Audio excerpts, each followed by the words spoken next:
Hello and welcome, Richard here. Here's our next question. Why is Kung Fu used as a general term for all Chinese martial arts, while karate is only used for Okinawan karate? Second part of the question is this considered cultural appropriation or ignorance?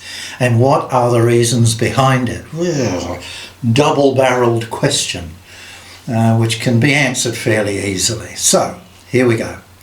The term Kung Fu or Gong Fu has a general meaning with widespread application. The term karate has a concise and specific, not general, meaning. Kung Fu means any kind of work or practice which requires skill, expertise and/or hard work and achievement. It is not a specific reference to a martial art or the martial arts in general. So, you could have a Kung Fu carpenter or a Kung Fu groundsman or a Kung Fu cook or chef, or you could have a Kung Fu artist. I think it is only used as a reference to Chinese martial arts as a matter of convenient reference for Westerners. Wushu is a more specific way to describe Chinese martial arts. I can remember training in Goju-Kai karate. The instructor at that dojo had a long drive to get there. One evening he told us he would leave a little early that night. The reason was that he wanted to catch a brand new show coming to TV called Kung Fu. We, the students, were completely in the dark as we, in our confusion, said, "What the hell is Kung Fu?" He explained, but we went off mumbling, "Never heard of it, sounds a bit weird." He was talking about the TV series starring David Carradine.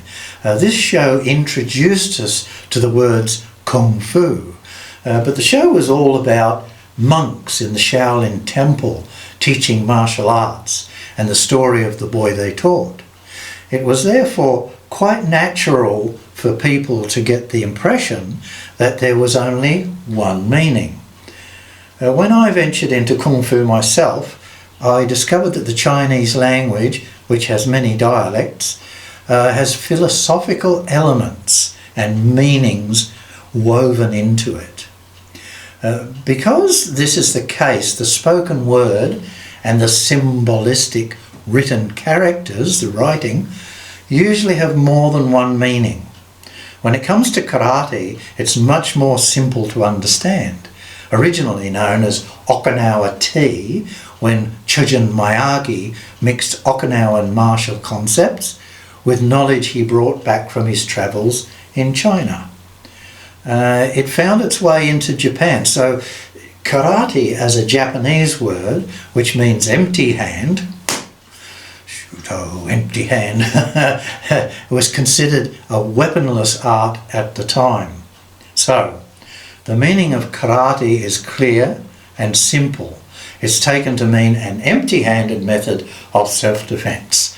So the word always, from its beginning, described a very specific kind of martial art, which is not the case in Chinese, very general term. I hope this helps. Cheers for now. Thanks for reading. Thanks for watching. And thanks for the question. So, we'll see you again. Until then, take care.